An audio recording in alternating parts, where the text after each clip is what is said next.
please don't let their secret out. But if you meet a Fixie, please don't let their secret out. But if you meet a Fixie, please don't let their secret out.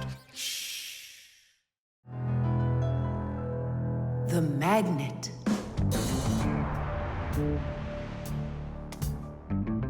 Well, it looks like we need a pack-a-mat.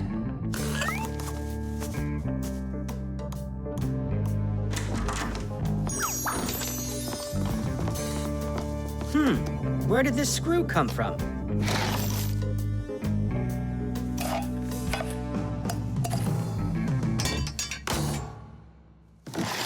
Ouch!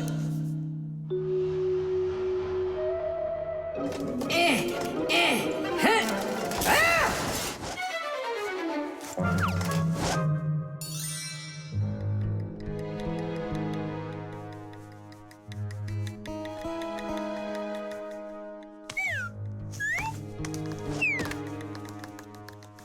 Papus isn't in there either. It's awful. He's probably disappeared forever. It's already been 5 days. Don't worry about it. We're gonna find him for sure. Yeah, we'll find him for sure. Let's go take another look in the kitchen. But we already looked in there. We'll look better this time.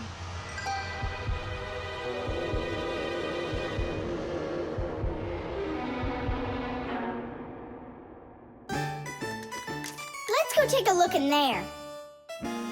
We looked so many times already. Simka, Nolik, what do you keep searching for in here? It's not a what, it's a who. Our Papus is missing. We've been looking for him everywhere. Oh no! He's probably already turned into a screw, because he doesn't have enough energy. Maybe I could help. Surely. Let's start with you picking us up. We're just exhausted from running.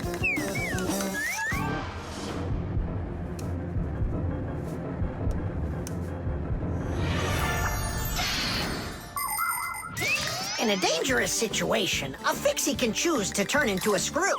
But sometimes it happens all by itself. For example, when a Fixie doesn't have enough energy. When this happens, the Fixie grows weak, gets sluggish, and then goes into hibernation, turning into a screw. This bad luck happens when a Fixie doesn't get charged up from being inside of a device.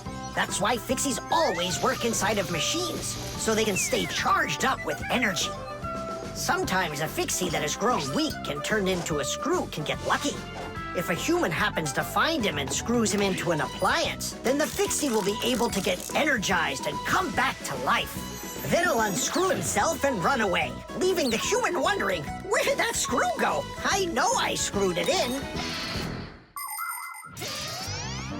So, where should we look first? What are you looking for in here, Tom Thomas? Well, And what do you have there in your hand? just some screws of mine. Ah, I just found a screw not too long ago. Maybe it's one of yours. Probably. Where's it now? Here, take it, and don't leave them lying around. Should I turn myself around now so your Papus can turn back into himself? He's been lying in there for a week already. He doesn't have the energy to turn back into himself. Then what's next? We have to screw him into some device, you know, so he will get his energy back. Okay. But which one's Papus? All of these screws in here look like Papus. We'll use a magnet. How come? All of the screws will just get lifted up together. First of all, not every kind of metal is attracted by a magnet. It's an easy thing to see for yourself. Just get a magnet. You probably have one in your house on the refrigerator.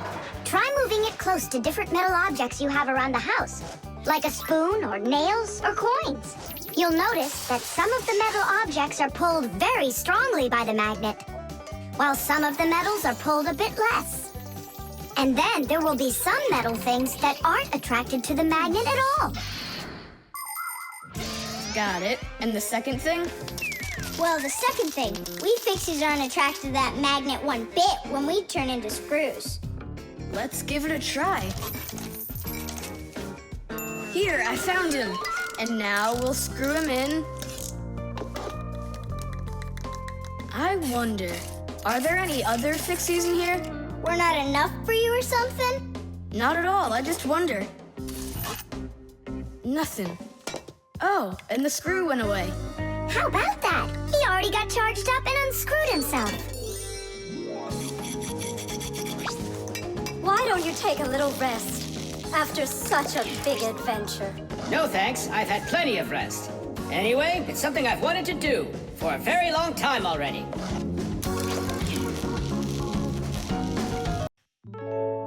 The electric kettle.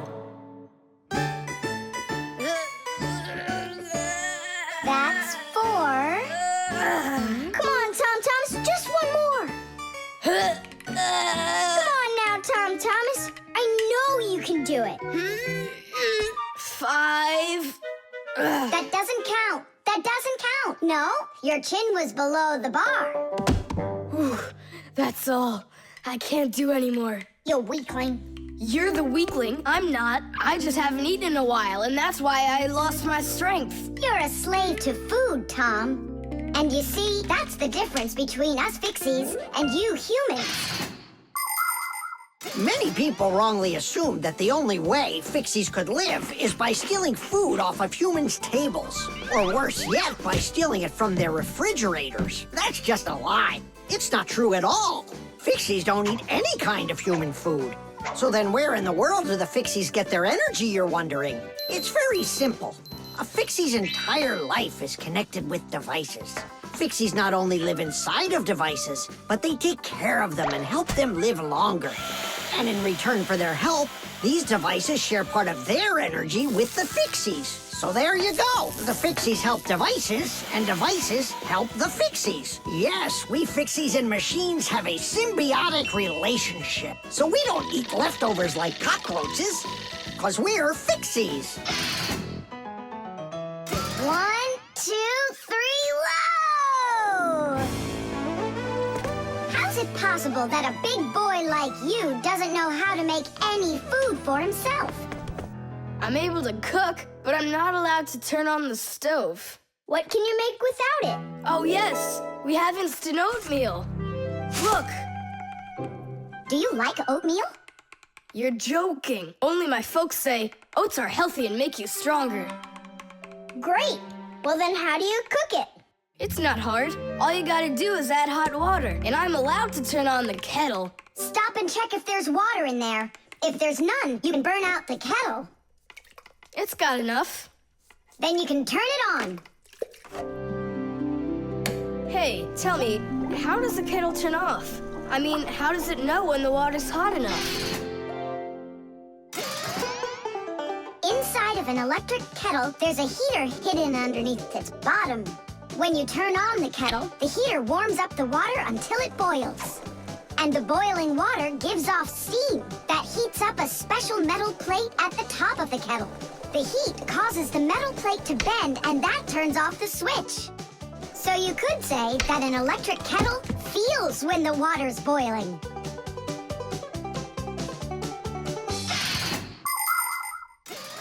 Okay, now I understand.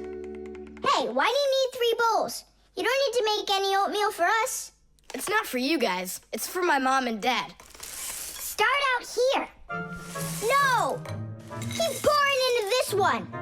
And I say pour it here. And I say first you should pour it into mine. Oh, Nolik, where are you? I'll find him. Hang on, I'm going in. Ah! Simka! She was right over here. Nolik! Over here. Simka! Here. Nolik! There. Ow!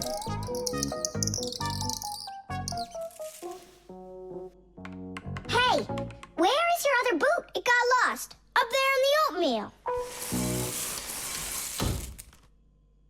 That must be your parents. Let's get out of here. Hey, and what about your shoe? Don't worry, I got another one. Hi, Tom Thomas. We're back. You must be hungry. We'll make you something to eat. But I already prepared us some food. And the water's already hot. Wash your hands. Tom Thomas, don't touch that kettle if it's hot. I don't want you to burn yourself.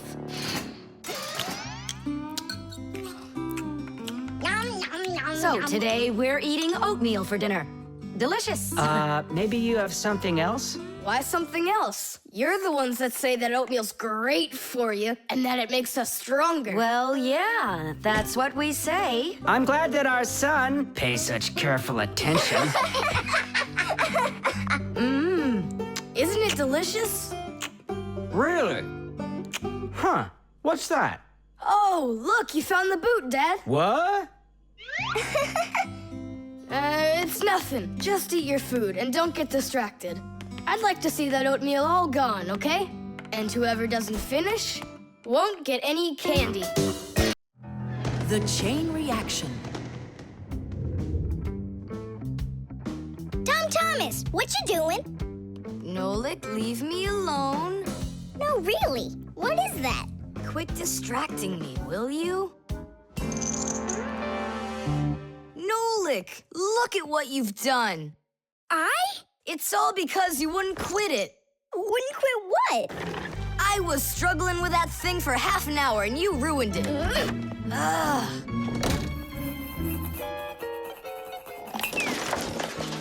Whoa!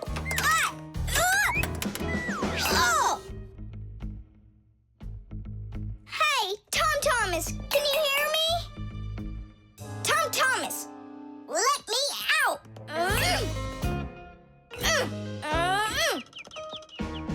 Nolik, is that you banging? Yeah. And how did you end up in there? None of your business. Why are you so rude to me? 'Cause I feel like it. Oh, yeah? Enjoy sitting there. Well, who needs you? Goodbye.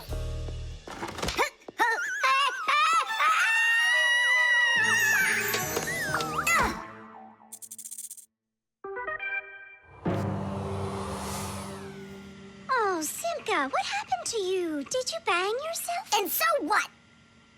Does it hurt? Leave me alone, Tula. You always have to be fussing over everybody. Come on, why are you so angry, huh? Nolik was rude to me. That means you have to be rude to me? Forgive me, Tula. And where's Nolik right now? There. Let's go see him. Nolik, it's Tula. Are you all right? I'm fine. Why were you so rude with your sister? 'Cause Tom Thomas was rude with me. I get it. It's a chain reaction. A what? Setting a log on fire isn't easy. But it's easy to light a match. Use the match to light kindling, the kindling to light a twig, and the twig to light the log. Have you ever seen a fire grow? It's an example of a typical chain reaction. So be extra careful with fire, because just one match or little piece of smoldering coal can lead to a huge disaster. Yes, they can make a whole forest burst into flame and burn down to the ground.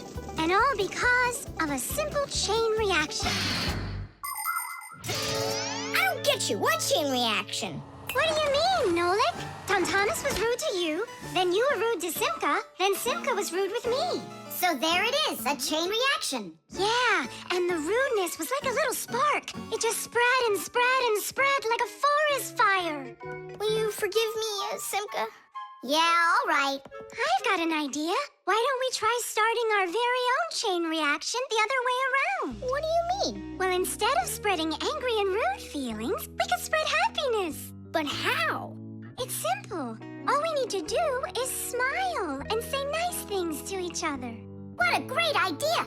We could work together and fix Tom Thomas's mood. And I know how. Come help me pick up this domino, will you? Everything in the whole universe is made up of atoms. Particles so extremely small that you can't even see them through a microscope. But when a tiny atom splits, it makes a tiny explosion. And that explosion can start another explosion, and another explosion, and another. And now you've got a chain reaction. And that's how a lot of tiny explosions work together to make the gigantic explosion of an atomic bomb, the deadliest weapon known to man. But atomic energy can also be used for peaceful purposes. For example, nuclear power plants use this energy to produce electricity and hot water. And nuclear-powered icebreakers can break through the thick Arctic ice so ships can sail on their way. There, all done. Nolik, bring him in. gonna teach Tom Thomas how a chain reaction can work to make you feel really good. He's coming. On your marks, now. What's going on? No, really? Tom Thomas, watch this.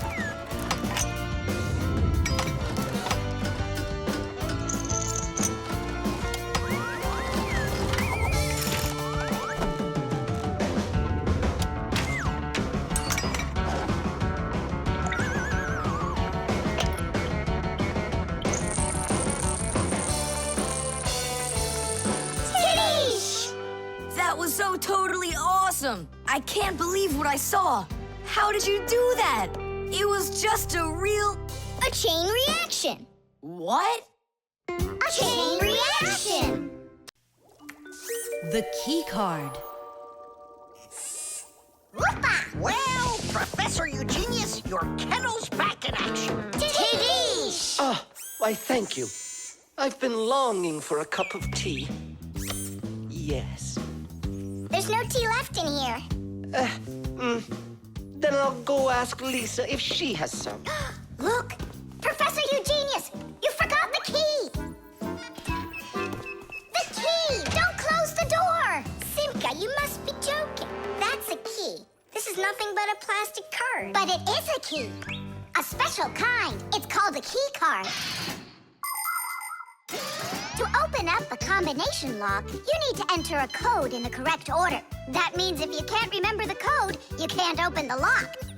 But if the lock uses a key card, there isn't any code to memorize because the code is held inside the card's memory, and the lock can read the code from the card. Of course, key cards don't work with any lock. They have to be smart locks that are able to read electronic codes. When the smart lock reads the correct code, it opens right up.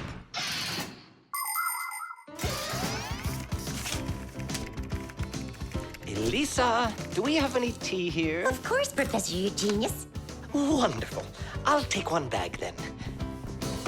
Oh, I left my key inside the lab. Can I borrow yours? Just don't forget to give it back. Of course I'll give it back. Come on, Elisa. I got myself a tea bag. Professor Eugenius, the water's boiling. Fantastic. Ta-ra-ta-ta-ta-ta-ta. Ch-ch-chai. Wait a second. Oh no.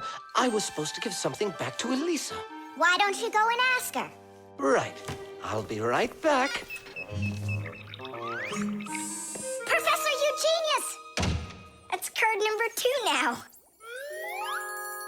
Elisa, I promised you something, didn't I? Yes, the key. You said you'd return it. Yeah, sure. Let me get it. Just a sec. Oh, I locked it in the lab. It's terrible. How will you ever get back into the laboratory now? You see, there is one way, but it's a secret. Would you mind leaving for a couple of minutes? Colleague, Professor, can you do me a little favor? The key. I think I left it on the table. Yeah, right. It's true. So how do we solve this? I need to think about it. What's there to think about? We just have to go and push it under the door. You think you can do it? Yeah! It's time to get to work. Hey, what's going on? Oh, were you just calling for me? Yeah, no, Lisa, not for you. It's so heavy. Do you know where Digit ran off to? Ow! Digit's off somewhere thinking. He's always doing that when it's time to work. Hard to port. Hard to starboard. Way to go, Nolik.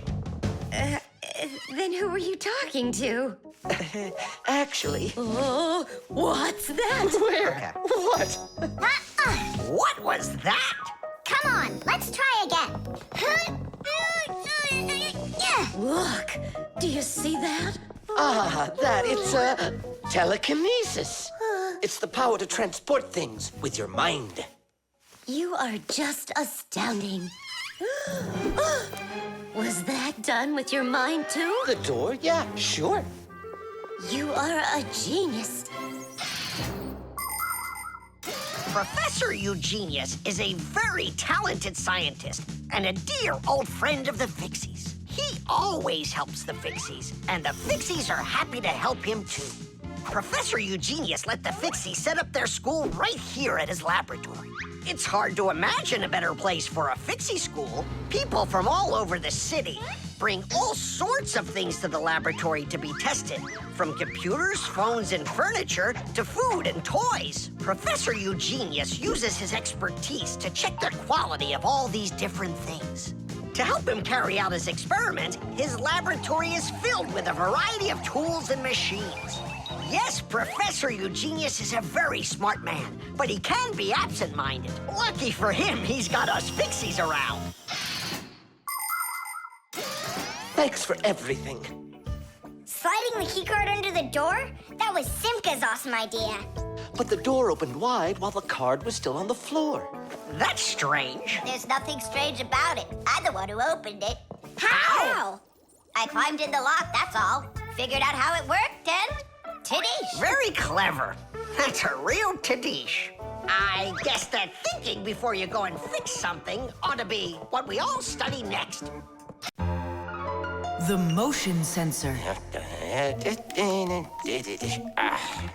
This part has to be replaced with one that's new. I've got an idea. How about we run to the warehouse and get it? 'Cause you don't have time to go there. And that way you can keep on working. All right, then. Only remember the code for the part. A8375. I'll remember it for sure.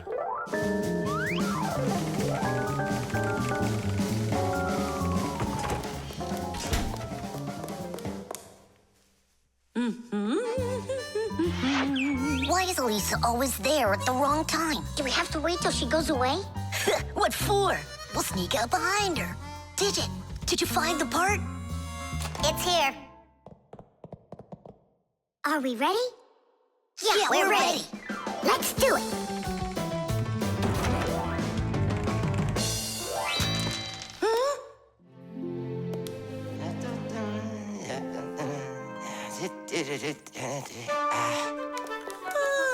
Professor Eugenius, you're in here. Do you know why this door just opened? And closed by itself? Of course I know, Elisa. It's because I converted it into an automatic one. You see, I installed a motion sensor above it. A motion sensor is like an electronic eye that watches everything that moves in front of it. Did you ever wonder how doors open by themselves at places like stores or at the airport? They open with the help of motion sensors. If the sensor sees that someone walks up to the door, it sends a signal to the door's electric motor. The electric motor opens the door and then automatically closes it after the person walks through it.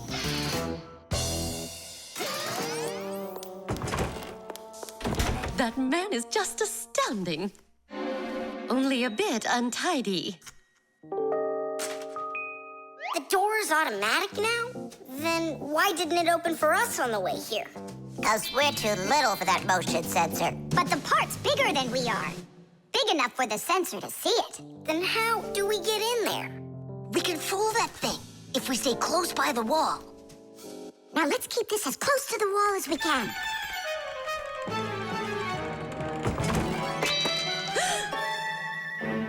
This door is a little too automatic. And these parts are here again. Didn't I put them away?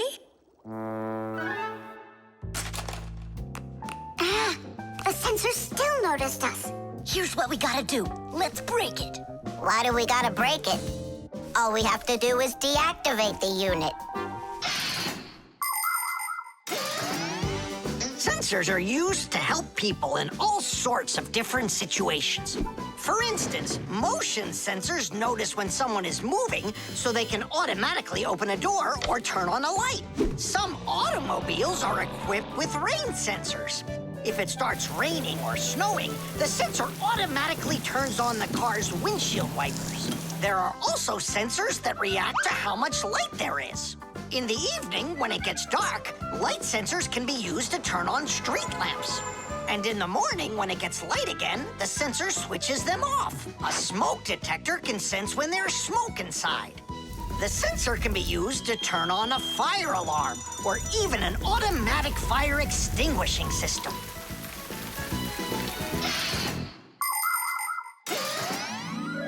turned it off. That should do the trick.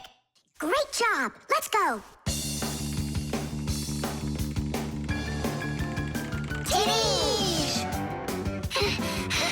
Professor Eugenius, mission accomplished. Well done, Fixies. Actually, not that well. This part here is A7583. Uh-huh. And I asked for A8375. Digit, didn't you say you knew the code number? I did know it, but somehow forgot it. Digit, I can't believe that you forgot it. All right, we'll just have to go out one more time. Thanks, but no thanks. I'll get it this time. I forgot to warn the professor that we've turned off the sensor. And I'm afraid he's expecting that the door will automatically open up. Professor! Stop!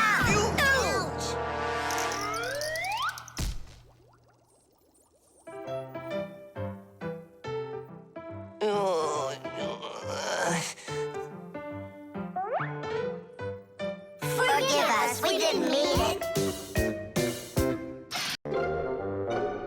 Paper. Hey, Tom Thomas! You're watering plants? Not only, I'm writing an essay for school. I don't get it. I have to write an essay that's called How I Take Care of Nature. Only I have to write what's true, so I'm writing what's true. Watering my plants. Oh! Chusaka. Chusaka, come here, girl. Stop. Don't be scared. Why did you pick her up? I want to pet her a little so I can write about how well I take care of animals. Tom Thomas, I want to take care of nature too. That sounds good. And what should we be doing? We could try saving air by not breathing as often. Awesome idea! Way to go! Saving air! Let's go for it. And ready?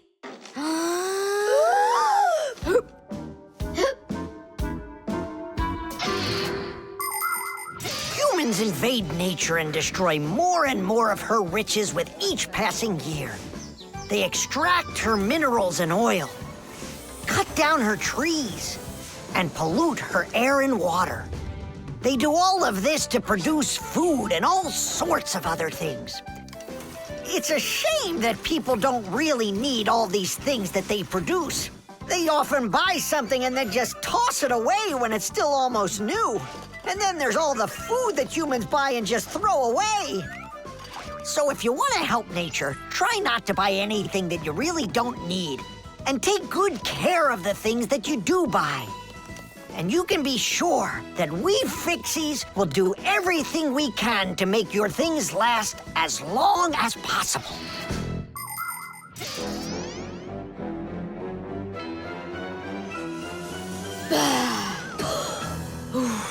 That's it. Now we can write it. Uh-huh, write this. I also do my duty by saving air. A whole 20 seconds worth. You got it? What's that noise? Huh. I must have left it running when I needed some water for my plants. Tom Thomas, I think you should write that you're saving water, too. It really matters, because there's not enough of it. Nolik, that's a good idea. Let's add that.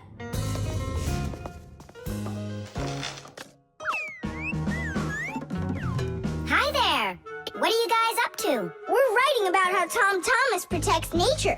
It's a homework assignment for school. Uh-huh. I've already written how I'm watering the plants, I'm good to living creatures, how I'm saving air and water, and how I'm conserving carrots, too. I never want to eat them, especially in soup. Not eating your vegetables? No way. Doesn't count. You sure that? Mm-hmm.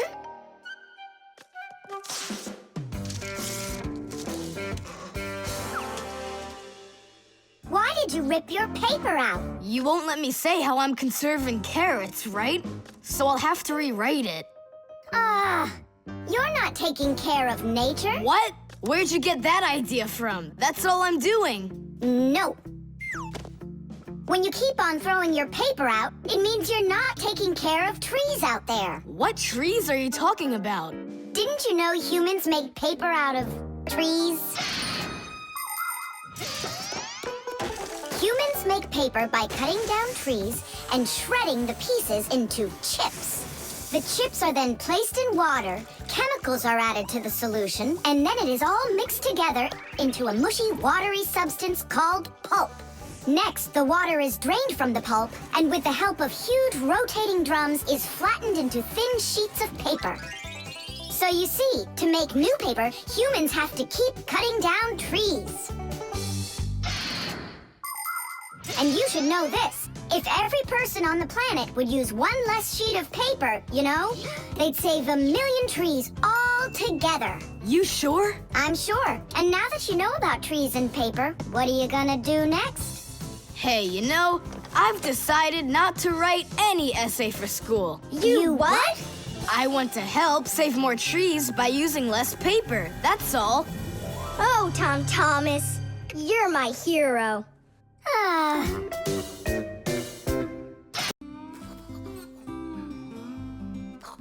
The remote. Hey, Simka, the button got stuck on the remote. How can we get it back out of there? Look and learn, Nolik. Please help. Oh, come on, come on, come on, come on, come on. Oh. Should I let it go now? Oops.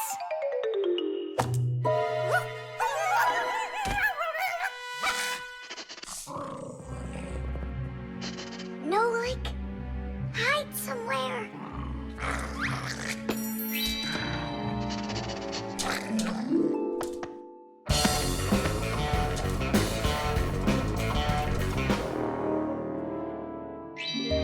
Nolik, she stole the remote. Nolik? Where are you hiding? Nolik! Hello there, Fixies. Hey, where are you? Hey, Tom Thomas, you got here just in time. Chusaka ran off with the TV remote. And so what? I can turn it on without it. And my favorite cartoon is just about to start. Forget about the cartoons, will ya? Nolik is missing! I'm afraid Nolik hid inside of the remote. And Chusaka took it. Oh no, Nolik's in big time trouble. Tom Thomas, there must be something you can do! Chusaka, Chusaka, come here. Where is that dog hiding? I'm gonna go look in the other rooms. Simka! Tom Thomas, here I am. I'm over here. For now, I'll wait here. Chusaka's not out there. Where are you? Hey, Simka. I ran to get a pack-a-mat. What are you gonna do with it? I'm gonna search for the infrared ray that comes out of the remote. That's so great! But what is it? I'll explain it to you. Inside of most remote controls, there's a special type of light bulb called a light-emitting diode, or LED for short. When we press a button, the LED sends an invisible infrared ray. And in the TV, there is a receiver for these invisible rays. The TV understands the command that comes from the remote control and carries it out, like changing the channel or the volume.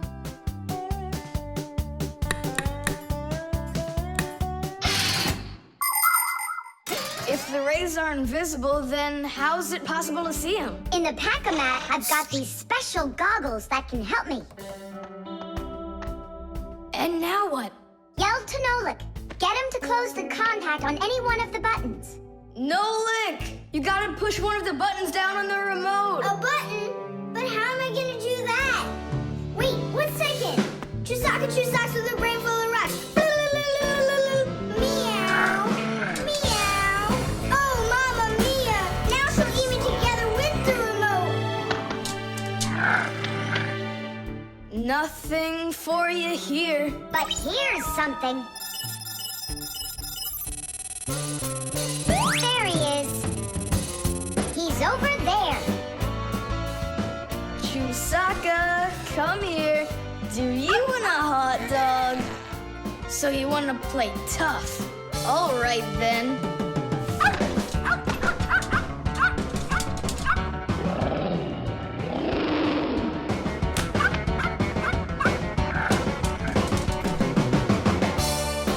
Hooray! You're in one piece. How did you find me? By looking out for the remote's rays. It's just a shame it's impossible for me to see him. What are you saying? You can. If you want to see infrared rays, all you have to do is look through a digital camera. Try it for yourself. Turn on the camera on a mobile telephone. Now go ahead and press any button on the remote control and point the camera toward the front of it. You'll see a bright dot on the screen of the camera. That's the light-emitting diode working. It's letting off a special light that can't be seen by the naked eye. It's also possible to point the remote control at a mirror. And then through the camera, you can see how the light-emitting diode turns itself on. So what that means is that invisible rays bounce off of a mirror in the same way that regular light does. So you can control the TV by bouncing the light from a remote control off of a mirror. You don't believe me? Then go ahead and try it yourself. By the way, if your toys weren't all stuffed under the bed, we would have found the remote without the goggles. Don't worry about it. When the cartoons are over, I'll put them away. So, you done watching? Time to clean up. The microphone. And what do you think? Should we go and see a movie?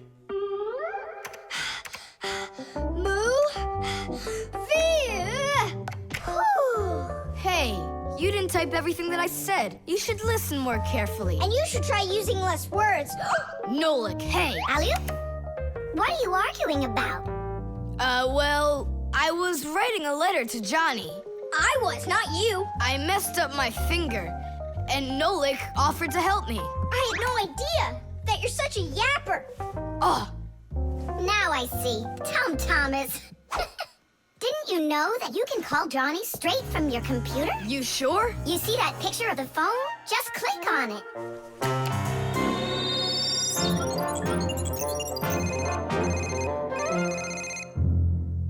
Hi. So what movie do you want to go see? Hey there. I don't care. Just not pirates and those robots. Hey, Tom Thomas. Why aren't you answering me? I am answering you. Hello? Hello? Talking to the microphone. I don't have a microphone. There you go. End of conversation. All right, then talk right into there. Simka, come on. You use headphones to listen. It's a joke. It's no joke. We talk into microphones and listen through headphones. But both of these devices use a special membrane to do their job. The membrane inside of a microphone is used to capture sound that is then sent through wires as an electrical signal. And inside a pair of headphones, a membrane helps turn that electrical signal back into sound. So it turns out that a microphone and headphones are built in a very similar way, even though they are used quite differently. And so I talk right into here? Johnny, hello? Just wait a second. First, we need to plug your headphones into the hole where the microphone gets plugged in. Ah, I get it. Go ahead. Now it's a microphone. Johnny, I'm here. Can you hear? Yeah, he can hear, but you can't. Nolik, switch it over to the headphone jack. I already saw a robot. And I already saw it. Nolik! I don't think there's anyone who didn't see it. You didn't see it? Then let's go see it. No, I don't wanna. I think the robots will be even more boring than the pirates. Do you want to see the pirates? Make up your mind. Do you want to see the pirates or the robots? I don't want to see either one. Nolik, what are you doing? What am I doing? It's 'cause you and Johnny don't listen to each other. I've got a good idea. You need to talk like police on their walkie-talkies. When they're done talking and they're ready for an answer, they say, "Over." Great idea. When we talk to someone using the telephone, there are two channels for the sound. We talk through the first channel and listen to the other person talking through the second one. But sometimes two people need to talk to each other using only one channel. For instance, sailors and taxi drivers use one-channel radio sets. When a radio set's turned on, you can hear the other person talking, but they can't hear you talk unless you push a special button down. Then they'll hear you, but you won't hear them. So that means you have to take turns talking, because if everybody tries talking at once, nobody will understand anything. So then, to let people know that you're done talking, and you're ready to listen to what they have to say over. Johnny, hello. Why don't we try talking like police on their walkie-talkies? Whenever you're done talking, say to me, over, over. All right. So are we going to the movies? Over. Nah, I don't feel like it. Why don't we go play ball instead? Over. Sounds good. Who were you talking to before? Over.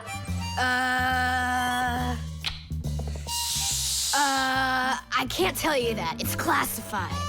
And we policemen, we follow the rules. Wow, that worked out great. You two are the best. Over. Oops. We try our best. Over. We do. Especially me. I'm completely over. The armor. 23, 24, 25. Ready or not, here we come. I heard him. He ran into the hallway. You check the kitchen, Nolik, and I'll check the living room.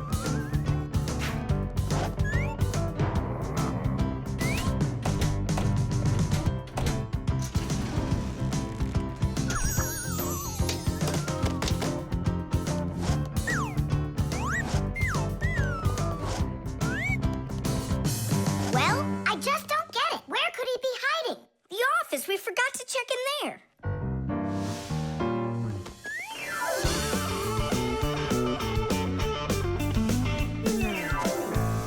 There's nowhere in here for him to hide. Inside the shark.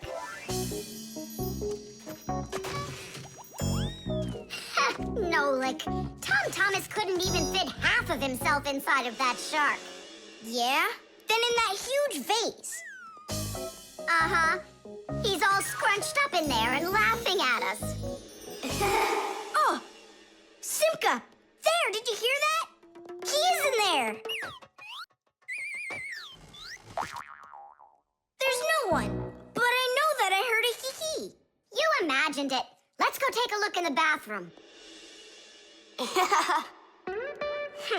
I imagined it. It's so stuffy inside this armor.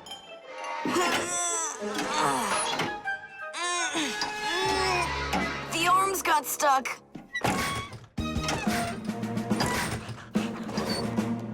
Where else could he be? Who is that? Ah! Simka the Knight! He came to life! Well, how much longer are you gonna look for me? Armor is very hard clothing worn by warriors to protect them against swords and arrows. People started making armor in ancient times, but the full body armor that knights wore didn't start until the Middle Ages. The armor worn by knights on horses was heavy. It could weigh 100 pounds, and if a knight got knocked off of his horse, he'd need help to get back up again. By the way, the knights' horses, they wore their own heavy set of armor for protection. Hey, did you turn into statues? Tom Thomas? Is that you in there? Who else? Lift up this visor, I can barely breathe. And how come we should do it? 'Cause I can't. Don't you see? My arms got stuck. We see. You look funny. Funny to you, but now I'm stuck and I can't get out of here. Come on, help me out, please. Great! Chusaka's just what we need right now. Chusaka, what's wrong with you? It's me. Hey, stop it.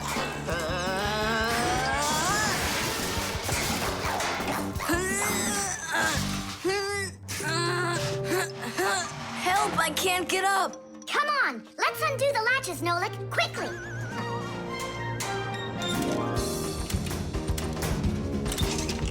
Ooh, thanks for helping me. It was nothing. I couldn't have done it without you. Let's put the night back together.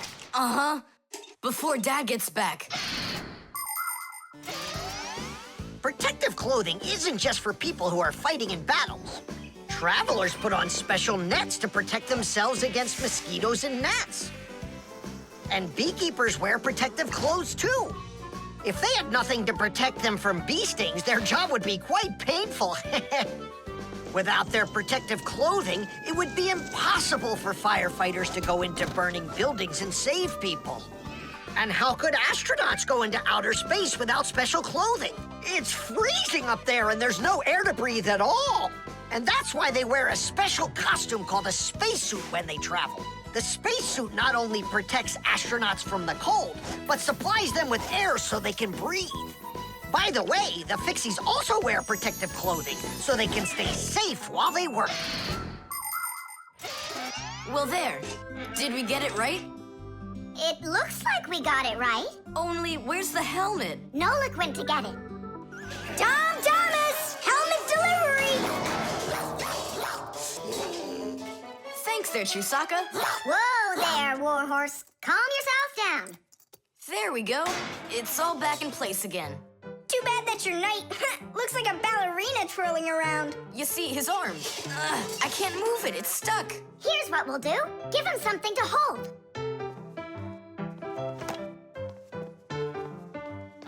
Well, how's that look? Perfect. Now we can paddle into battle.